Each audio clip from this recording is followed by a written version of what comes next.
What is going on, you guys? This is Gaming with Sal, and in this video I'm going to be talking about a new overhaul that's coming to the division system within World War II, and boy is it bringing a lot of changes. So without further ado, let's get right into the video.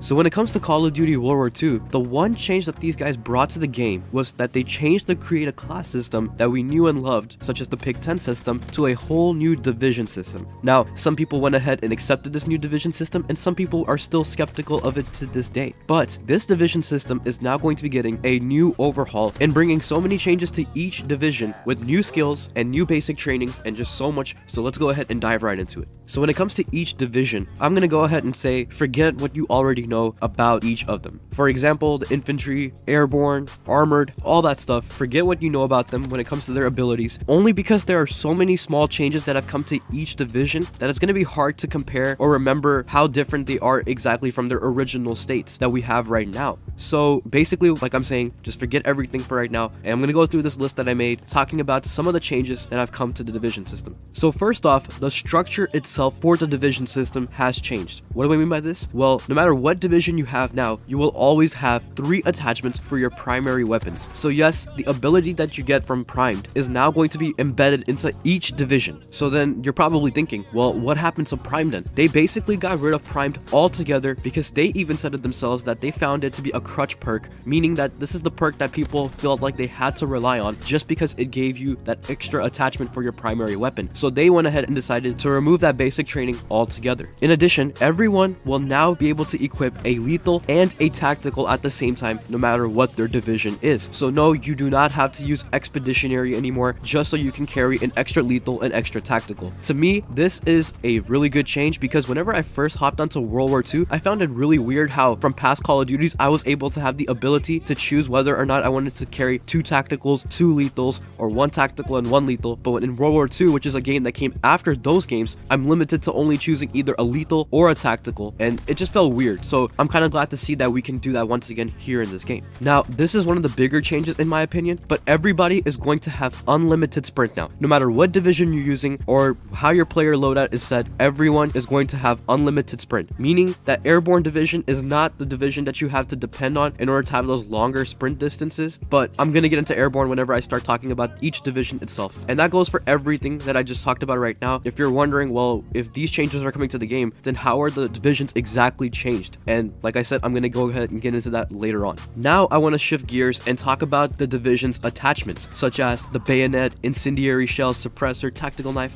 All of those things can now be used as an attachment for your weapons. But let me go ahead and add something onto that real quick. Let's take a look at something like the suppressor, for example. This unfortunately still can't be run on things such as assault rifles or LMGs or snipers. This suppressor attachment is only going to be limited to the SMGs and the pistols only. However, the good news is that no matter what division you're using, you can still run these suppressors on your SMGs or pistols, meaning you can finally create that all stealth class, such as pairing up an SMG with the suppressor with something like the mountain division so that you can stay hidden from enemy radars at all times. And I think I talked about it in one of my past videos, but I really did miss the fact that I can't create that all stealth class because when it comes to my playstyle personally, I'm not really a person who likes to be exposed on the enemy radar. In past Call of Duties, I was that guy who always ran ghost and suppressors on his weapons because I felt like that I played better when I was in like that stealth mode. So I can finally go ahead and do that all together within this game whenever this update comes out. Now, moving on to the new rifle grenade attachment. Yes, this is basically your noob tubes from past Call of Duties, except it's not as powerful. For example, it's not really good against full health enemies. If you go ahead and shoot it and hit them to the side or don't hit them directly, you're not going to be doing enough damage to take them out altogether. This is basically designed to be an attachment where you can use to deliver that final blow after putting in so many bullets to your enemy, but they're still not taken out. So yes, noob tubes are back in World War II, but the good news, they're not as powerful or overpowered as the ones from past Call of Duties, such as Modern Warfare 2.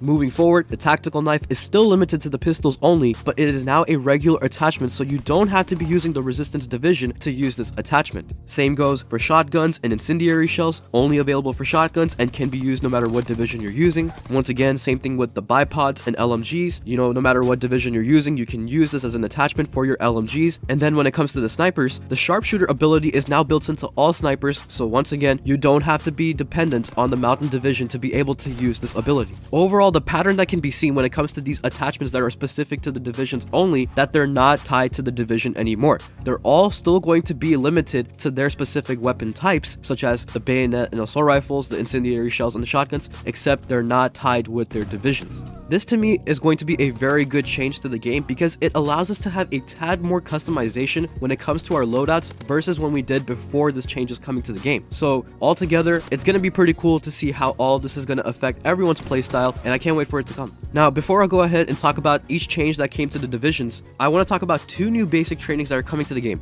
One is called Clandestine, and the other one is called Blitzkrieg. So with Clandestine, whenever you kill an enemy, the description basically says that they're going to be dropping a bag, such as like a scavenger pack, and every time you go pick up that bag, a small ping appears in the minimap that scans the nearby area and shows if there are any nearby enemies. So when it comes to something like this, it can be extremely helpful in game modes such as Search and Destroy or Kill Confirm, because every time you run across that enemy and pick up that bag, it's going to show you if there are any more enemies in the nearby area. So once again, it can be very beneficial depending on which game mode you decide to play. And finally, Blitzkrieg. Now, this is the one that got my attention the most because it did something that has changed the way score streaks work. So what this basic training is going to do is that it's going to allow you to turn your score streaks into kill streaks and give you a fourth streak, as well as buff each individual streak that you decide to run. Wow. So right there, that brings a lot of changes to how the score streaks work. You know, whenever they decided to introduce the idea of score streaks, most people didn't like that. Some players actually liked the changes whenever it came to score streaks because it allows them to earn streaks whenever they're playing the objective. But then there are also players who really do miss the way that you earn your streaks, such as in games like Modern Warfare 2, Black Ops 1, where it all depended on how many kills you've gotten in a row. But now with this basic training, we can go ahead and have the option to use our score streaks as kill streaks and just get a buff on each individual streak that we decide to use. Now, as far as when it comes to the buffs with these score streaks or kill streaks whenever you're using the Blitzkrieg basic training, I'm not really sure how they're going to be buffing the streaks, so I guess we're just gonna have to wait until we get more information on this basic training or see what changes the streaks are going to get whenever this update rolls out. Now, finally getting into the changes when it comes to each division, I'm gonna go ahead and start off with the infantry division. So the 4 abilities for this division are as follows. The first one is that you're going to be getting an additional primary attachment, which will increase your attachments for your primary weapon from 3 slots to 4. A second pistol attachment is going to be added, and you can swap your weapons faster, reduce idle sway, and then the fourth one is move faster while aiming. So not a whole lot of changes, but there are still minor changes, and that's what you're going to be seeing for the rest of the divisions as well.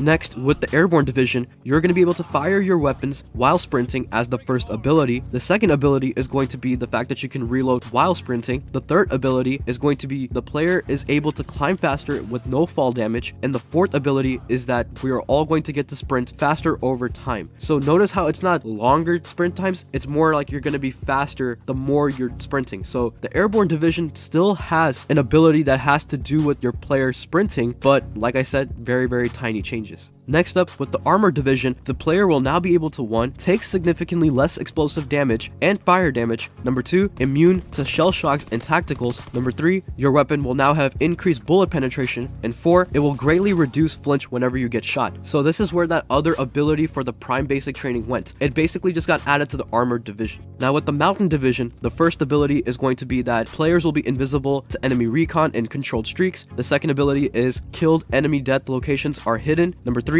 no red name or reticle change whenever an enemy is aiming down on you. And number 4, each player will now be able to have silent movement. For our expeditionary division, you're going to be able to have double the lethal and double the tactical equipment whenever you first equip this. The second ability is that ammunitions will replenish from killed enemies and over time. Number 3 will be improved tacticals and easier to destroy war buildables. And number 4 is that the equipment damage will paint enemies on the minimap. And finally, for our resistance division, the first ability will be that the minimap indicator will be going off whenever you're close to hostiles, as well as the scrambler ability. The second ability is that the enemy movements are easier to hear. Number 3 is that the kills and assists will grant intel ping. And number 4, easier to spot targets and increase minimap coverage. So overall, there are pretty significant changes that have come to the division system and each division itself. Like I said, when it comes to the division attachments, they have all been detached from each division itself, but they are still locked behind their specific weapon types. Overall, my opinion whenever it comes to some of these changes are that these are good changes. It's going to bring a whole new way of playing whenever it comes to World War II, and it's actually what fans have been begging for. Sure, there are still changes that haven't come to the game that players have been asking for over time, but at least we have much more customization when it comes to our loadouts, and that we have new things to experiment with and be able to use these divisions in a whole different way than we have been in these past 6 months. So in short, yes, I do think that this is a very good update for World War II, and that it probably should have came out months before it is right now, but I guess it's better late than never, right? Oh, also, I'm just letting you guys know that I'm definitely going to be trying that new Blitzkrieg basic training out. Yes, score streaks are pretty cool, and we've been having them for such a long time, but I still do kind of miss the way Killstreaks used to work, and I can't finally wait to try that out again here in World War II. But I think I'm going to go ahead and end the video here. I just wanted to make a quick video about what these new divisions are going to be like, how the division system is going to be changed altogether, as well as add bonus information about 2 new basic trainings that are coming to the game. And this update will be rolling out for all players on all platforms to experience on April 10th. Also, I would love to know your thoughts as well. What do you think about these updates? Do you think that it's going to be bringing life back to the game temporarily, or do you think that it's still not going to be doing anything, that this update is too late, it should have came out a long time ago, and that World War II is still dead? I would love to hear your thoughts in the comment section below. Anyways, as always, if you guys enjoyed the video, please leave a like, comment, subscribe, click the bell icon so you'll never miss an upload, and follow me on my social media accounts to stay connected. I will talk to y'all later in the next video.